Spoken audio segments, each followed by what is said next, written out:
আজ দুপুরে আমার বাড়ির সামনে এত লোক দেখে আমি তো ভয় পেয়ে গেছিলাম। আসলে কি হয়েছিল ভিডিওটা শুরু থেকে শেষ অবধি দেখো, আমি তোমাদেরকে বলছি।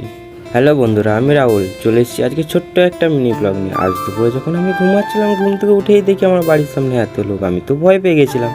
তাই আমি ভাবছিলাম যে কারো কিছু হয়ে গেল নাকি, সে ভয়ে তো আমার মুখ দিয়ে কথাই বেরোচ্ছিল না। তাই বোনকে জিজ্ঞেস করার পর বোন বলছে যে ওনারা আত্মীয় সম্পর্কে আমার দাদু হয়, ওরা এসেছিল আমাদের পাশের পাড়ায়, ওর মেয়ের নাকি বিয়ে হয়েছে, তাই ওরা এসেছিল আমার সাথে দেখা করতে।